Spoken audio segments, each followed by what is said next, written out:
I'm in Utah right now, someplace with a giant body of saline water. The name escapes me, but anyway, it doesn't matter because I'm here to evaluate the all-new Chevrolet Camaro. In fact, we'll be taking this car on a great road trip across several western states here, ultimately ending up in Montana, and this sort of free-flowing drive program fits in perfectly with the company's new global tagline, which of course is "Find New Roads."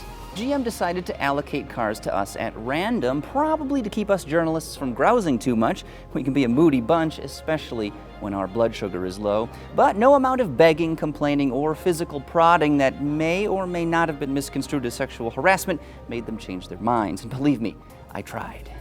Now the good news is I think they agreed to drop the charges. Well, at least I hope they do. But the bad news is, well, I didn't get exactly the car I was hoping for. You see, I wanted an SS model with a manual transmission, but instead out of the bag I drew a black 1LT, which is unfortunate, but what are you gonna do?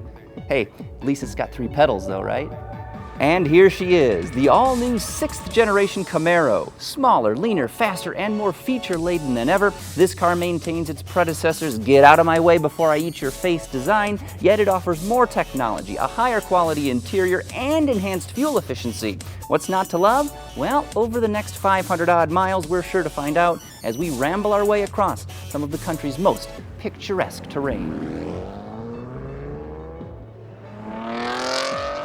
You see, this car rides atop GM's Alpha platform, sharing mechanical bits with Cadillac's phenomenal ATS.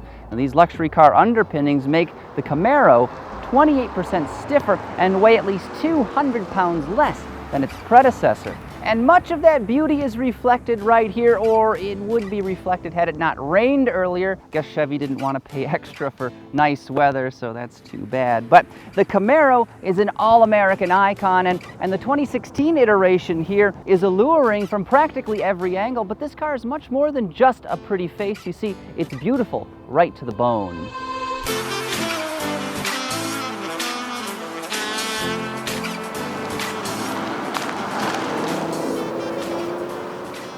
Helping achieve all of this, the car is physically smaller than before. Overall, it's around 2.5 inches shorter. Its haunches are nearly 1 inch narrower, and it sits more than 1 inch closer to the ground. Even its wheelbase has been truncated by more than 1.5 inches.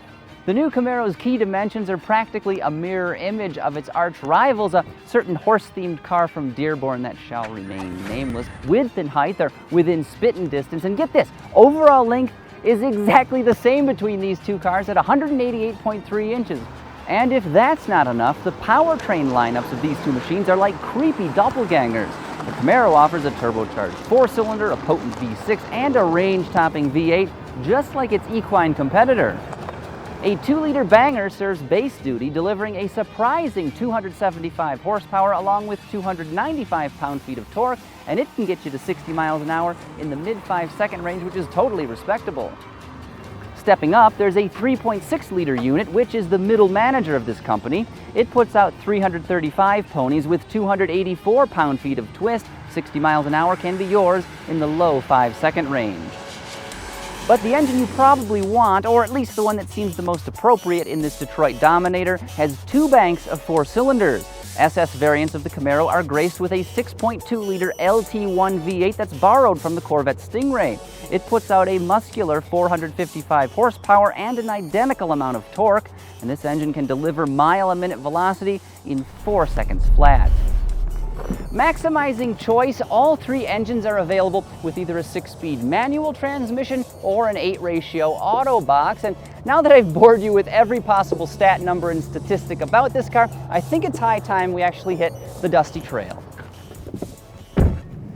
All right, now that I'm actually driving, let's take a moment to talk about the Camaro's interior. Now, like its body, it's very familiar in here, which is something of a double-edged sword because it is very stylish and many of the controls are easy to use. But in the LT model I'm driving right now, it does seem a little bit cheap. There's kind of a lot of hard plastic, and it's really not all that attractively grained, which I'm surprised by because GM has been nailing it when it comes to interior quality recently.